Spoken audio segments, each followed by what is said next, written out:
Selam, ben geldim. Çok uzun zaman olduğunu farkındayım. Açıkçası şu an garip hissediyorum çünkü burada oturmalı videolarımı sürekli telefonla çekiyordum.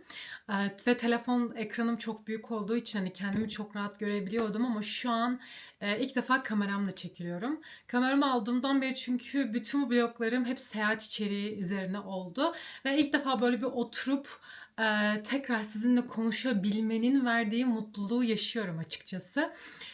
Tabii ki vlog çekmeyi çok seviyorum.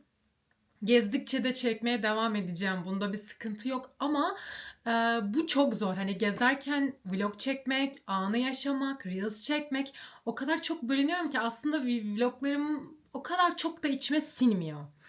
Ama onun dışında da aynı zamanda burada oturup sizinle sohbet etmeyi de çok seviyorum. Çünkü biliyorsunuz ki ben konuşmayı çok seven bir insanım. Ya bir konu hakkında saatlerce konuşabilirim, başınızı şişirebilirim. Ve şeyi de fark ediyorum zaten. Hep konuşmalı videolarımın izlenmesi daha fazla. Ve yani bu tabii ki aslına bakarsanız bunu hobi olarak yapıyorum evet ama hani beğenildiğini görmek, yorum almak böyle motive sağladığı için ben de tabii ki bu süre zarfında böyle ilerlemek benim için daha kolay oluyor. Özellikle bu ara böyle çok fazla motivasyonumu kaybettim. Ben genel olarak çok fazla motivasyonumu kaybeden bir insanım. Aslında eskiden böyle değildim. Ne oldu bilmiyorum. Bu konu hakkında da çok fazla bahsedeceğim videolar çekmeyi düşünüyorum aslında. Şu an çok konudan aykırı konuşmak istemiyorum. Eğer bu video ilk defa karşına çıkmışsa, ilk defa beni görmüşsen kendimi bir önce tanıtmak istiyorum sana. Ben Aybüke, 24 yaşındayım. Daha yeni 24'üme girdim. Biraz garip hissettiriyor. Çok büyümüş hissediyorum. Yolun yarısında gibi hissediyorum maazallah. Neyse. Kendim dünyamı paylaşıyorum. Burası benim dijital günlüğüm. Instagram'da da beni takip edebilirsin. Seyahat etmeyi çok seviyorum. Bunu bir hobi haline getirdim hayatım için.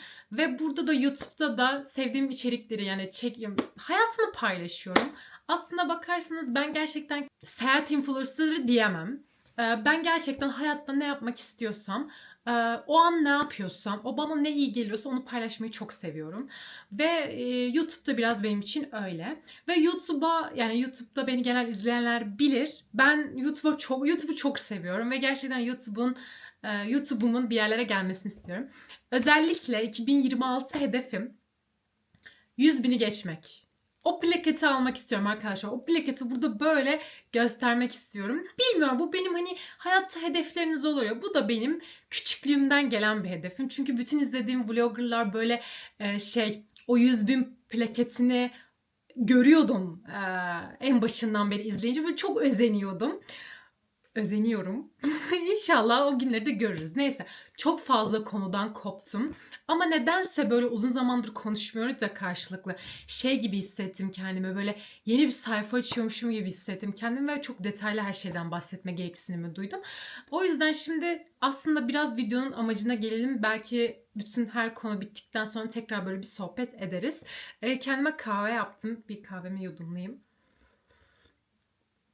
Bu arada bardağımın tatlışlığına bakar mısınız?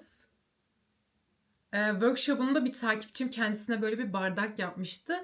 Ekstra da bir bardak vardı yanımda. Çok beğenmiştim. Dedim ki bana da yapar mısın? Yaptı. Sağ olsun. Eğer bu videoyu izliyorsa çok teşekkür ediyorum. Bardağımı çok seviyorum.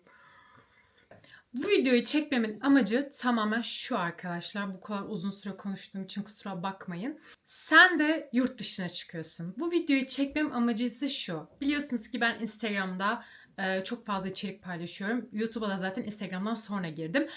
Bu süre zarfında bana en çok gelen mesajlardan bir tanesi bu. Nasıl geziyorsun? Ne kadar kazanıyorsun? Nasıl para biriktiriyorsun? Nasıl bu kadar fazla yeri görebiliyorsun? Bunu nasıl yapabiliyorsun? Ya aldığım soru çok fazla. Hatta bunun hakkında ben bir Reels'ler çekmeyi düşünüyorum. Hani nasıl şu an burada bunu çekiyormuşum gibi. Çünkü anlıyorum sizi. Bu çok zor geliyor. Yani bunu mesela hiç yurt dışına çıkmayan bir insan için e, ilk etap çok zor ve benim çok sevdiğim bir söz var. Başta zor gelir ama her şey zaten başta zor gelir. Yani o yüzden önce bu başta kendi kafanızda bu mentaliteyi oturtturmanız gerekiyor. Sonrasında aslında bunun çok doğal bir şey olduğunu, bunu herkesin yaptığını kabullenmemiz gerekiyor. Aslında işi mentalitede bitirdikten sonra eğer siz karar vermişseniz zaten yurt dışına çıkmak istediğinizde gerisi çok kolay. Gerisi sadece planlama. Bu videoda da bunu size nasıl yaptığımı göstereceğim ki siz de yapın. Yani şimdi sizinle ne yapacağız biliyor musunuz? Bir yere ben gidiyormuşum gibi nasıl bir planlama yapıyorsam birebir bunu size yapacağım. Kullandığım uygulamaları göstereceğim. Bu kullandığım uygulamalarda da hatta ekran kayıtlarını buraya koyacağım ya da buraya koyacağım. Bunları eş zamanlı yaparken siz de bunları görebileceksiniz. Hatta bu video sayesinde bence hani atıyorum Fransa'ya gitmek istiyorsunuz. Bu videodaki adımları takip ederek de Fransa seyahatinizi planlayabilirsiniz. Ve gerçekten bu çok kolay. Şimdi gelelim. Birincisi. Arkadaşlar birincisi şu. Gitmek istediğiniz yere karar veriyorsunuz. Nereye gideceksiniz? İki yol var. Tek mi gidiyorsunuz yoksa bir arkadaşınızla, eşinizle mi gidiyorsunuz? Buna tabii ki önce bir karar vermeniz gerekiyor. Arkadaşınızla, eşinizle gidiyorsanız tabii bu daha kolay çünkü konaklama gibi masrafları bölme, yeme içme masraflarını bölme gibi bir ekstra maddi durumda kâra geçmiş olabiliyorsunuz.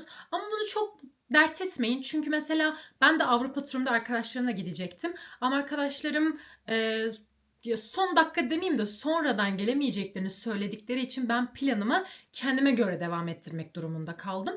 Ya bu benim için çok sürpriz bir şeydi. Bu sürpriz bir şey değildi. Olabilecek bir şeydi. Ama yine de yani bunun ben size aslında imkansız olmadığı tarafını göstermek istiyorum. Güneş gitti.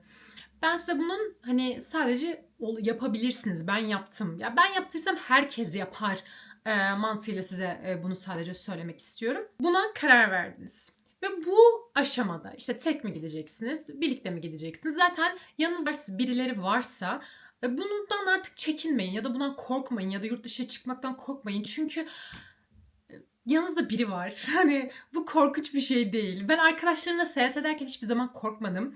Yani siz de biliyorsunuz Nurten'le çok seyahat ettim. Yani Nurten'le beni hep gördüğünüz için hep Nurten'le seyahat etmişim gibi de gözüktüğünün farkındayım. Ama mesela ben 3 ülkeme bir arkadaşımla gittim. Mesela o arkadaşımın da İngilizcesi yoktu. Hatta benden de kötüydü. Ben tek başıma 6 ülke gezdim. Yine benim de İngilizcem o kadar iyi değildi. Tek başıma gezdim. Hani o yüzden her yolu denemiş bir insan olarak konuşuyorum ki ve şöyle konuşuyorum ben sizinle. Aslında sizin şu an kale almanız gereken kişi gerçekten yani gerçekten bu benim hayalimdi.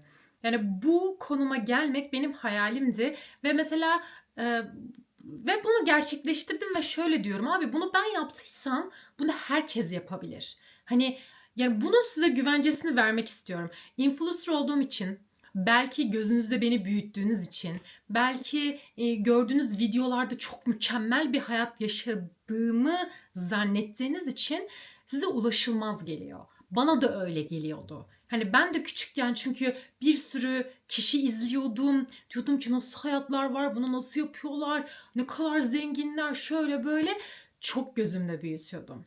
Büyütmeyin. Gözünüzde büyütecek hiçbir şey yok. Öncelikle burada bahsetmek istediğim şey bu. Yani daha sürece devam etmeden bunu böyle bir oturtturmak istedim. Çünkü herkes her konu hakkında bana soru soruyor.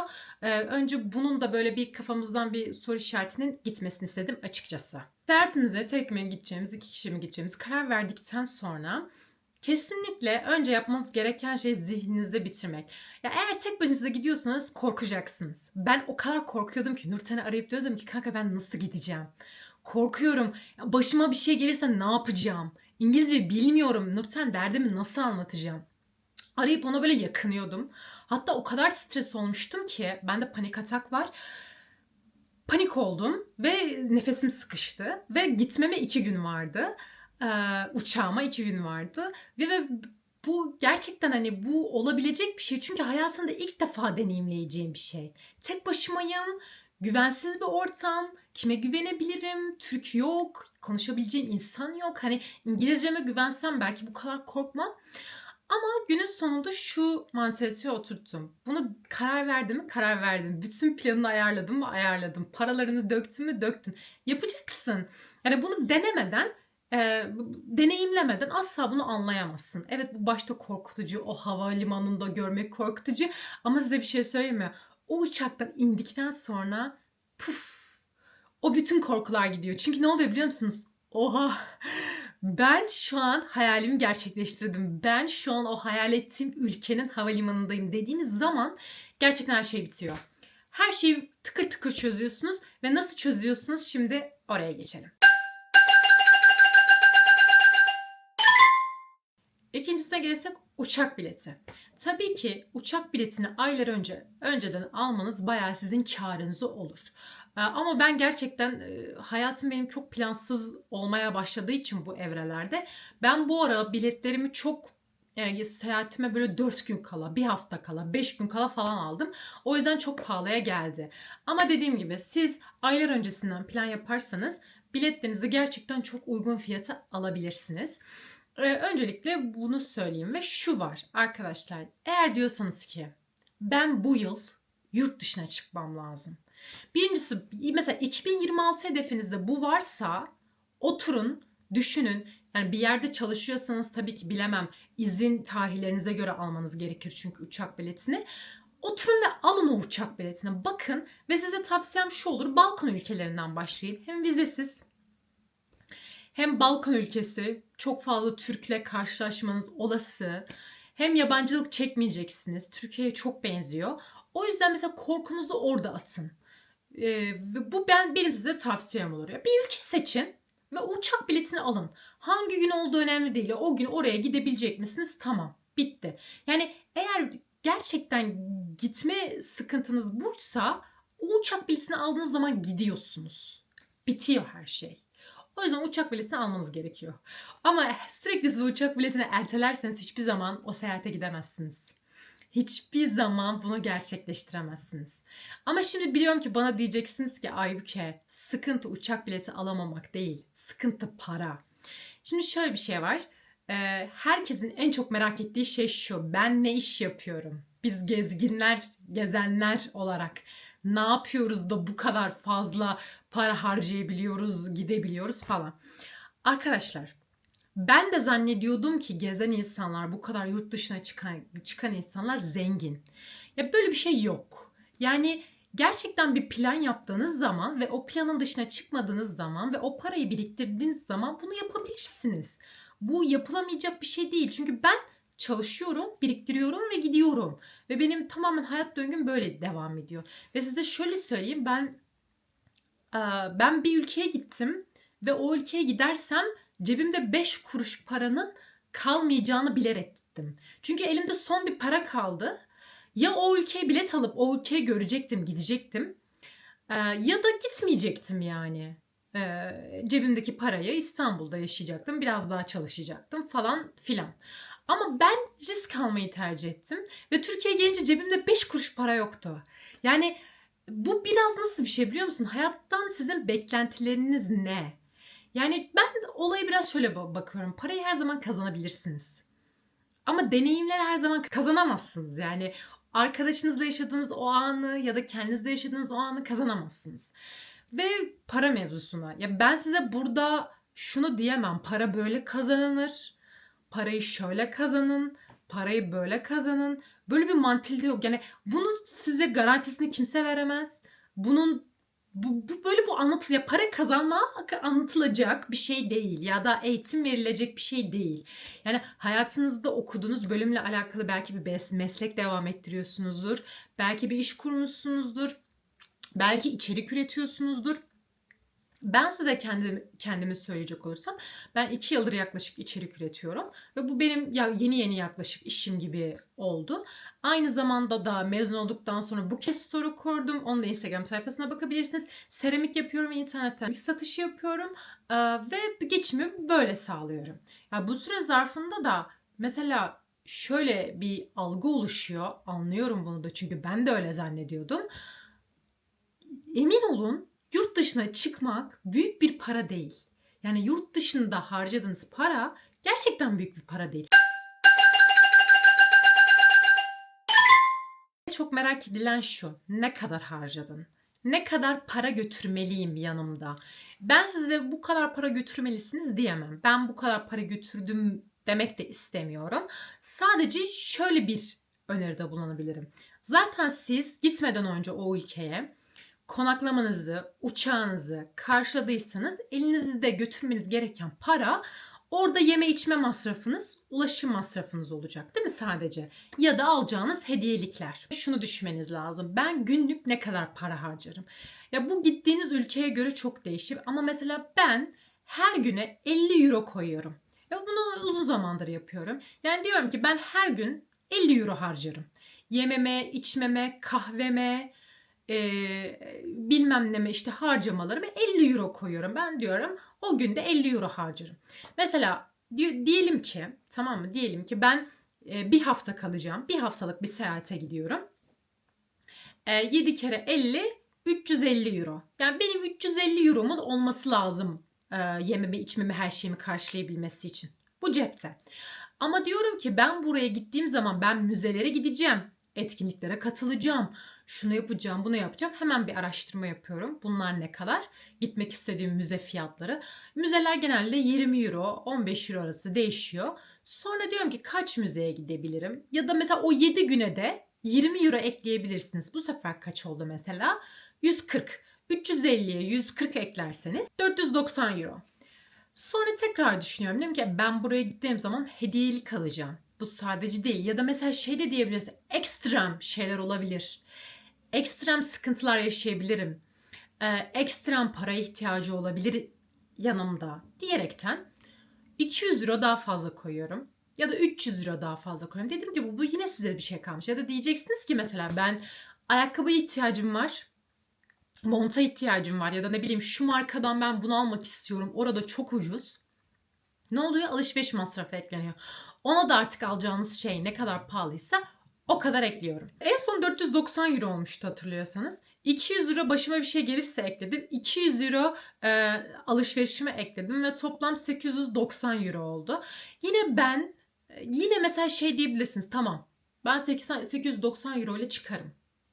Hallederim. Okey. Ben çünkü günlük 50 euro harcarım. Ama mesela ben diyebilirim ki yok abi ben mesela canım bir şey çeker. Çok pahalıdır. Ya da bir şey görürüm çok pahalıdır. O zaman diyorum tamam 890 değil ben 1000 euro ile gideceğim ve sadece 1000 euro harcayacağım. Sonra 1000 euroyu atıyorum bir haftaya bölün.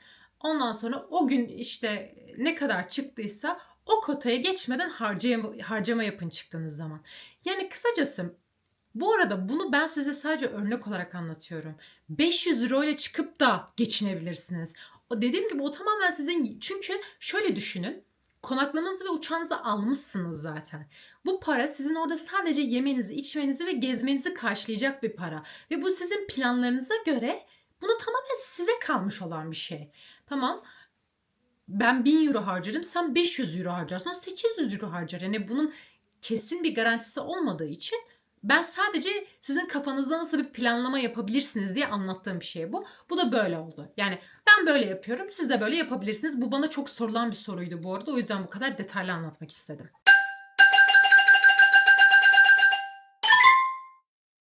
Evet arkadaşlar şimdi ne yapıyoruz biliyor musunuz? Şimdi şunu yapıyoruz. Ben bugün şu an İtalya'ya gitmek istedim. Tamam mı? Şimdi sizinle beraber şey yapacağım. Ekran kaydımı açacağım telefonda ve şeye gideceğiz. İtalya'ya gideceğiz. Şimdi bir İtalya için nasıl bir planlama yapılır onu göstereceğim. Bu arada bu videoda gösterdiğim hiçbir uygulamayla işbirliğim yok. Onu da en başında söylemek istedim. Şimdi ekran kaydımı başlattım. Bunu buraya koyacağım. Eş zamanlı size de göstermiş olacağım. Ben bütün uçak biletlerimi Skyscanner'dan alıyorum ve şimdi burada uçuş kısmına girdiğim zaman size nasıl kullandığımı göstereceğim. İtalya nereden diyor. Şimdi hemen İstanbul'u yazıyorum. Tamam mı? Çünkü İstanbul'da yaşıyorum. Siz hangi şehirde yaşıyorsunuz? Onu yapabilirsiniz. Herhangi biri diyorum çünkü iki havalimanından da uçabilirim. Hangisi ucuzsa oradan uçayım. Gideceğim ülke İtalya. Bakalım İtalya. İtalya'da şehir seçmedim. Şimdi nereye belki daha ucuz. Hangisi ucuzsa ona giderim diye baktım. Tarih seçelim. Benim atıyorum planım ben Aralık'ta gitmek istiyorum tamam mı? Aralık'ta ne zaman gitmek istiyorum? Mesela bakın Aralık'ta fiyatları görüyorsunuz. Mesela 16'sı 266 euro var. Ama mesela yarını 3'üne 158 euro var. 5'ine 137 euro var. 5'ini seçtim 130 euro bir bilet bulalım biz kendimize. Ha dönüş var bir de. Dönüşü de ekleyelim. 12'si yapalım. Tam bir hafta konuştuğumuz gibi seçtim. Gidiş dönüş böyle alabilirsiniz. Mesela şöyle bir şey de var. Ben Avrupa'ya çıktığım zaman dönüşü almadım. Çünkü hedefim 6 ülke gezmekti ve yani son ülkem neresi olacağını bilmediğim için dönüş biletimi almamıştım. Öyle çıkmıştım. Seçtik. Burada bakın hemen her şeyi gösteriyor. Milano, Roma, Venedik, bütün şehirlerini burada gösteriyor. Biz Milano'yu seçelim. Milano'ya uçmak istiyoruz. Hemen gördüğünüz gibi çıktı. Aktarmasız yazıyor. Bu aktarmasız yazılara dikkat edin. Aktarmalılar olduğu zaman aktarma yapıyorsunuz yani doğal olarak. Şimdi ilk önce bu zaten bu uygulamanın en sevdiğim şey bu. İlk önce çıkan şey en ucuz bilet oluyor. 166 euro, 157 euro. Burada böyle aşağı doğru değişiyor. Şimdi burada saatine gösteriyor zaten size. Ve bakın gidiş dönüş bu fiyat bu arada. Sadece gidiş değil, haberiniz olsun. Uçak firmalarının kendi sitesinden almanız daha güvenilir ve daha ucuza almış olma imkanınızı sağlıyor olabiliyor. Benim bu uygulamayı kullanmamın sebebi bütün fiyatları görebilmem. Hani tek tek isim geçirmek istemiyorum da tek tek Pegasus'a, Anadolu Jet'e, Türk Hava Yolları'na tek tek bakmak yerine bu uygulama sayesinde bütün havayolu şirketlerini görebiliyorum. Anlatabiliyor muyum? Burada hemen bir fiyat karşılaştırması yapıyorum. Sonra mesela uçmak istediğim ya da burada ucuza gördüğüm bir havayolu şirketinin sitesine girip orada hemen biletimi bulup alıyorum. Bu da size verdiğim bir fikir olsun. Ama mesela şey de olabiliyor bu arada. Özellikle Asya ülkeleri için ya da Arap ülkeleri için bu Asya ülkelerin ve Arap ülkelerin de kendi firmaları var biliyorsunuz ki. Yani biz nasıl kendi firmalarımız varsa uçuşlar için onların da var. Bu Skyscanner'a yazdığınız zaman onların kendi uçakları çıkıyor ve onlar daha ucuz oluyor. O ülkenin uçağıyla uçmak daha ucuza gelebilir. Ya da tam tersi. O tabii ki tarihlere ya da durumlara göre de değişebilir. Özellikle bu uygulamayı önermemin sebebi de bu. Yani en ucuz bileti size sunuyor. Direkt bu uygulamayı kullanın. Aktarmalı uçuşlarımı ben bu uygulamada kullanıyorum. Size bir de aktarmalı uçuşu göstermek istiyorum. Mesela en basitim Bali'ye. En son Bali'ye gittim. Tayland'a gittim de yani şu an Bali geldi. Şimdi Bali için size şimdi şeye bakacağım. Size aktarmalı uçuşu göstermek istiyorum. Fazla düşer. Mesela size aktarmalı uçuşu göstermek istiyorum. Şu an yine burada ekran kaydını buraya koymuş olacağım. Ayrıntıları görüntüleyin dediğiniz zaman size burada aktarmayı göstermiş oluyor. Yani burada diyor ki uçağa bineceksin. Zayed uluslararasına ineceksin. 2,5 saat bekleyeceksin. Oradan Bali'ye tekrar uçacaksın. Bir aktarman var diyor. Burada çok detaylı bir şekilde anlatıyor. Ama bu aktarma yapacağınız ülkeleri vesaire mutlaka araştırın. Çünkü mesela bazı ülkeler aktarma yapsanız bile vize isteyebiliyor ya da sadece aktarma yapacaksınız isteyemeyebiliyor. Bunları araştırmanız gerekiyor.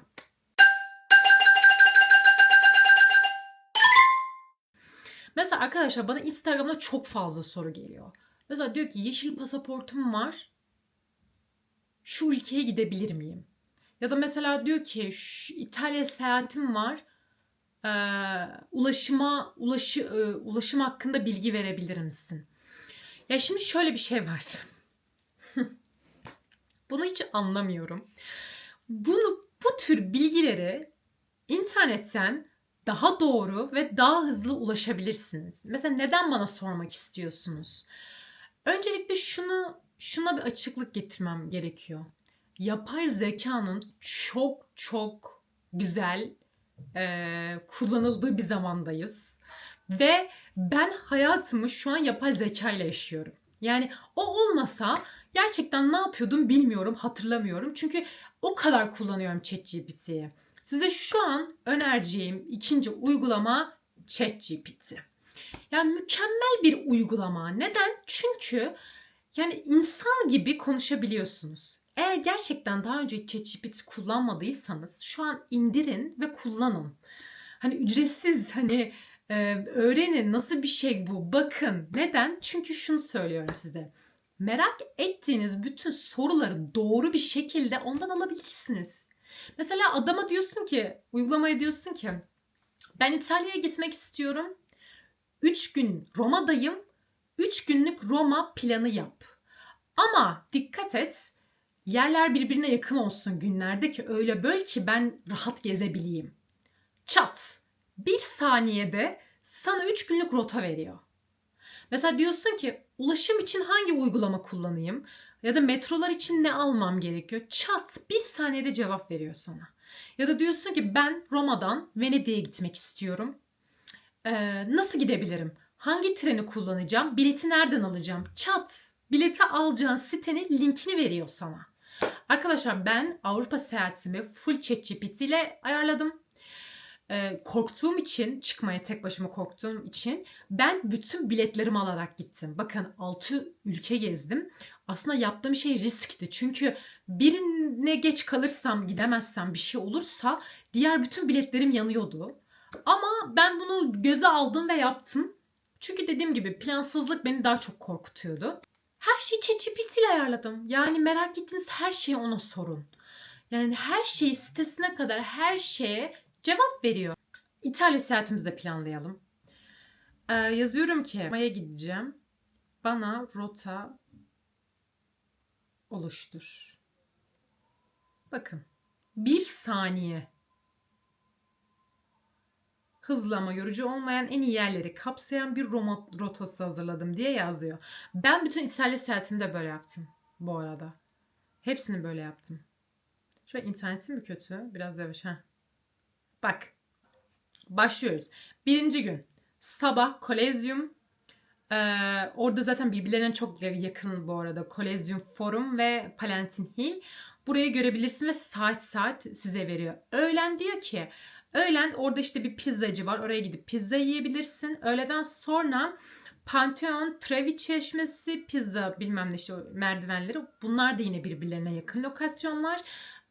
Bakabilirsin diyor. Akşam için de diyor yine bir yemek yeri önermiş. Ve gün batımını izleyebilmem için bu terası önermiş. Evet, gün batımı da çok güzel izleniyor bu terasta. Ben zaten ChatGPT kullandığım için benim ilk günkü planım da aynen böyleydi bu arada İtalya'da. Sonra hemen ikinci günün şeyini vermiş. Yine öğlen, akşam her şeyi planlıyor. Sonra bakayım. Üçüncü günde burada gördüğünüz gibi planlıyor. Ve bu. Ve bak mesela diyor ki Google Maps için hazır rota haritası, özel saatler vesaire senin için planlayabilirim. Mükemmel bir şey ya. Hani bundan haberiniz yoksa gerçekten bunu kullanmanız gerekiyor. Yani bunu kullanmanız gerekiyor. Böyle kullanın. Bunu böyle her şeye kullanın. Mesela özellikle İngilizcenizin yetersiz olduğunu düşünüyorsanız ben mesela korkuyordum. Çok korkuyordum. Ama mesela ne oluyor biliyor musunuz arkadaşlar? Çıkmadan önce yurt dışına belirli cümleler var. Buraya nasıl gidebilirim? Yemek sipariş etmek, otobüs durağı nerede, tren nerede, havalimanı nerede, işte sipariş vermek, bir insanla konuşmak, belirli kalıp cümleler var. Ben bunların hepsini ChatGPT'ye yazdım. ChatGPT bana da İngilizce çevirdi. Okudum. Sürekli okudum. Ve yani anlamakta sıkıntı çekmediğim için tabii ki benim için kolaydı ama ve bu soruları sordum. Mesela bir insana soruyorum ki otobüs durağı nerede? Bana tarif ediyor şurası şurası. Teşekkür ediyorum. Gidiyorum o otobüs durağına. Ama diyelim ki bir şey soracağım ve kelimeyi unuttum bilmiyorum. Hemen ChatGPT'ye yazıyorum Türkçe, diyorum ki bana bunu hemen İngilizce çeviriyor. Ya da artık karşımdaki insan belki İngilizce bilmiyor, İtalyanca çevir diyorum, çeviriyor, adama gösteriyorum. Adam okuyor, ha anladım falan diyor. O da yazıyor mesela kendi dilinde. Çeviriyor. Anlıyorsunuz, bu en fazla 2 saniyenizi 3 saniyenizi alır. Ve o insan sizin orada turist olduğunuzu bildiği için size yardımcı oluyor zaten. Ve bu gocunmuyor ya da sizinle dalga geçmiyor. Yani o yüzden bu konuda da çok rahat olun. Ve ChatGPT yine bunu da kullanabilirsiniz. Ben çok kullandım çünkü. Üçüncü önereceğim uygulama ki bu bütün uygulamaları arkadaşlar döver. Google Maps. Google Maps'e bayılıyorum. Google Maps'i nasıl kullanıyoruz biliyor musunuz? Hemen size anlatıyorum. Şimdi mesela İstanbul'dasınız ya da yaşadığınız şehirdesiniz. Neredeysiniz, nerede yaşıyorsanız bile. Hani toplu taşımaları kullanmak için bile Google Maps'e bakmıyor musunuz? Mesela şu an ben Galata Kulesi'ne gitmek istiyorum. Hemen ekran kaydımı açıyorum. Galata Kulesi. Üsküdar'dan Galata Kulesi'ne gelecek şekilde yaptım, tamam. Bakın burada bütün ulaşım araçlarını size gösteriyor. Ne diyor? Yürüyerek diyor vapura binebilirsin, vapurdan otobüse binebilirsin. İkincisine diyor ki yürüyerek tramvaya binebilirsin, sonra yürüyerek metroya binebilirsin. Bunu aynı bu arada İtalya'da yapacaksınız. Bu kadar.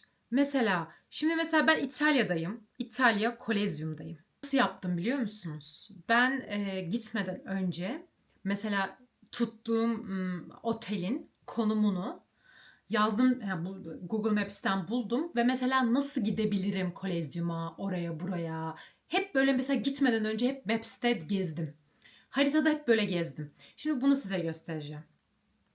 Şimdi hemen şuradan gösteriyorum. Diyor ki 6 dakika yürü, sonra diyor Kolezyum metrosuna, işte Kolezyum durağındaki metroya bin diyor. Oradan numaralı metroya bin diyor. Hatta bak Rebibbia MB yazıyor. Buradan takip ederek metroların üzerindeki yazıları okuyarak biniyorsunuz. Diyor ki Termini'de in. Bu kadar.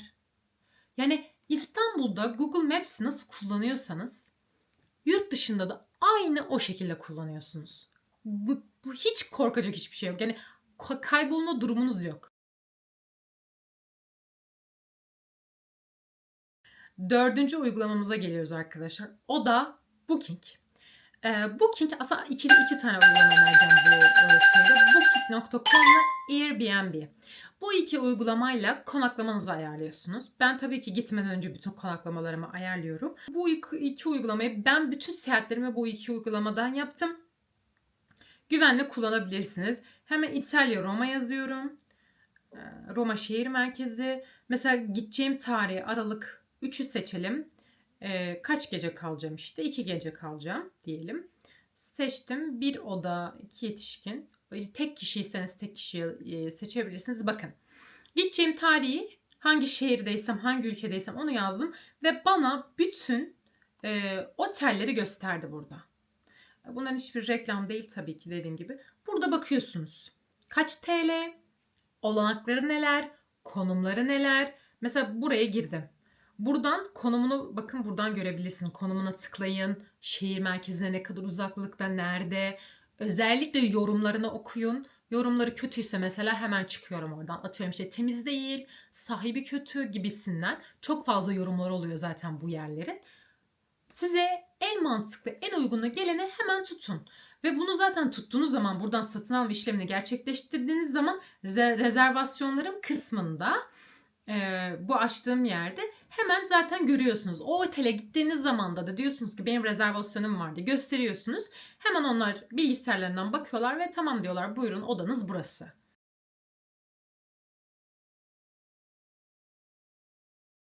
Şimdi biz ne yaptık? Birincisi uçak biletimizi aldık. İkincisi konaklamamızı da aldık. Paramızı da ayarladık. Karar verdik ki bu kadar para alacağım yanıma. Hangi ülkeye gideceksem, bozdurabiliyorsam o birimde bozdurdum. Bozduramıyorsam ben euro ile çıkıyorum ya da dolarla çıkıyorum. Bozdurmak, değiştirmek daha kolay oluyor çünkü. Ya da direkt kredi kartınızı da kullanabiliyorsunuz yurt dışında.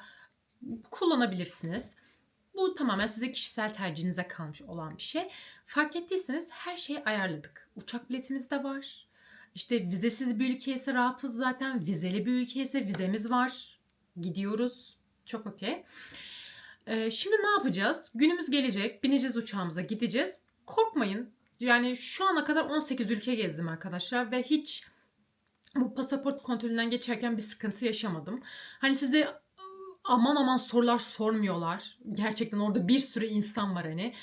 Maksimum neden geldin? Ne yapıyorsun? Konaklaman var mı diye basit sorular soruyorlar size. Siz de turistim diyeceksiniz. İşte pasaportunuzu gösterin. Konaklamanızı soruyorsa konaklamanızı gösterin. En fazla kaç gün kalacaksın diye soruyorlar. Bir hafta kalacağım. Bu kadar. Çok basit sorular yani. Bunlar sizi korkutmasın. Bunlar hiç korkutucu şeyler değil. En kötüsü İngilizce bilmiyorum dersiniz. Kadın size bilmek zorundasın diyemez. Öyle bir şey yok. Böyle başını sağ, I'm tourist de geç abi yani, anladın mı? Bunlar gezmenize hiçbir zaman engel olmasın arkadaşlar. Onun dışında size verebileceğim en büyük tavsiye şu olur. Bol bol araştırma yapın. Mesela hep İtalya'dan bahsettik. O yüzden yine İtalya'dan bahsetmek istiyorum. nereye gideceğinizi, o gün ne yapacağınızı gitmeden önce planlayın. Çünkü sonradan ay burayı da görmedim diye pişman olmayın. Özellikle Instagram'ı çok kullanın. Mesela İtalya yazın. Nerelere gitmiş insanlar, nereleri beğenmiş, hangi pizzayı beğenmiş, hangi şeyi beğenmiş kaydedin. Mesela bunu rotanıza ekleyin. Mesela işte ChatGPT'ye yazabilirsiniz. Ben şu gün şuraya gitmek istiyorum, rotama ekle. Bunu ekle, size tekrar o listeyi çıkartsın. O dediğim gibi Google Maps'e gideceğiniz yerlerin uzaklığına bakın, nasıl gidebileceğinize bakın, yazsın. Gideceğiniz kesinlikle ulaşım araçlarına bakın gideceğiniz ülkede. Onlar en çok hangi uygulamayı kullanıyor? İşte otobüs için, metro için ne yapmam gerekiyor? Bunların hepsini sorun, ChatGPT size cak cevabını versin. Dediğim gibi bu kadar. Artık sen de yurt dışına çıkabilirsin. Artık istediğin ülkeye gidebilirsin. Her şeyini ayarladın. Her şeyini planladın. Daha ne?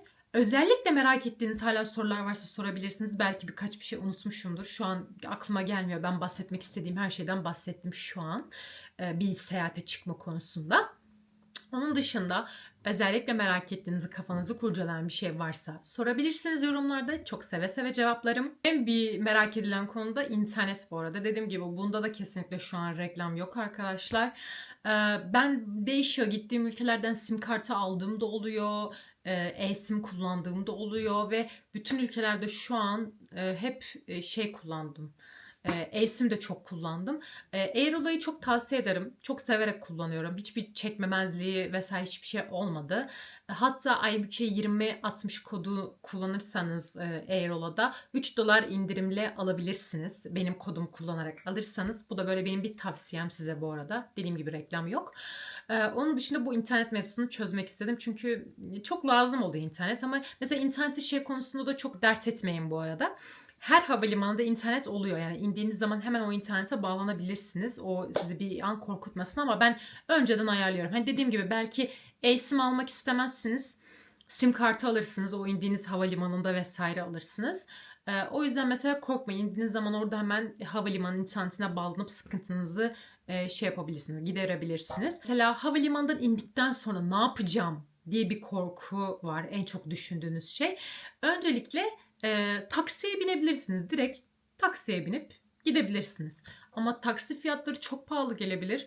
E, Havaş, yani nasıl bizim burada Havaşlar varsa orada da Havaşlar var. Otobüsler yani. İndiğiniz zaman hemen orada sorabilirsiniz birine ya da uçaktan inen herkes oraya doğru gidiyordur. Gideceğiniz yere mesela zaten şu an İtalya'da Roma şehrindeyseniz o Havaş sizi Roma'nın merkezine bırakacak. Ve mesela eviniz oraya yakınsa şanslısınız. Hani bir otobüse biner ya da bir metroya biner hemen evinize ulaşabilirsiniz. Ya da mesela bazı havalimanlarında direkt metro var. Direkt metroya binerek de evinize ulaşabilirsiniz. O tamamen şu an sizin konumunuza, ev konumunuza bağlı olarak değişen bir şey. Dediğim gibi gitmeden önce Google Maps'ten havalimanınla otelinizin konumunun uzaklığına nasıl ulaşılabilirine bakıp bunu kafanızda çözüp gittiğiniz zaman hemen onu uygulayabilirsiniz. Yani bunlar size korku vermesin. Ama bundan da bahsettiğim iyi oldu.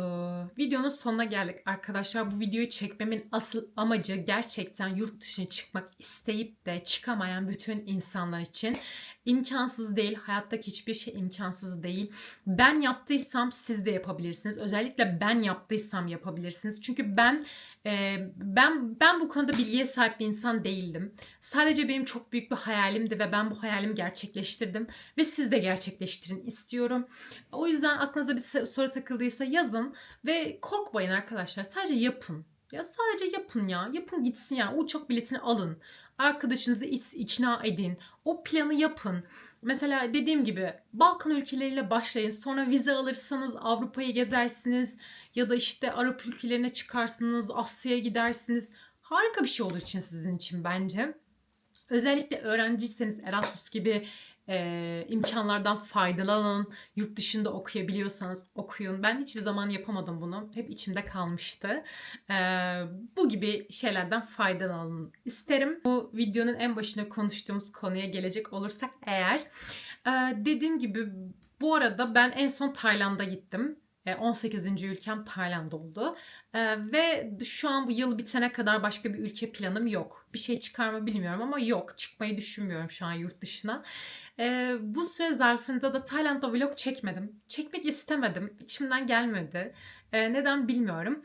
Ve şu anda da zaten YouTube'a her hafta bir video yüklemek istiyorum ve böyle bol bol konuşmalı videolar olacak gibi. Benden görmek istediğiniz, yani bu sayfamda görmek istediğiniz video, fikirleriniz, konular, neler varsa yorumlara yazarsanız çok sevinirim. Benim aklımda çok fazla fikirler var. Çektiğim bir sürü video var editlemesini bekleyen.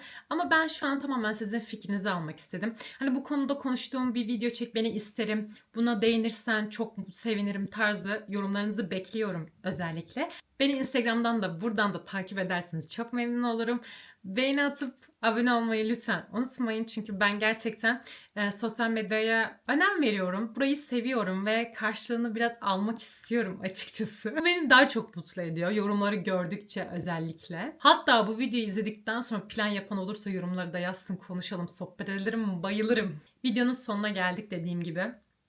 Yine biraz daldan dala atladım gibi oldu ama yorumlarınızı bekliyorum. Önerilerinizi bekliyorum. Sizleri seviyorum.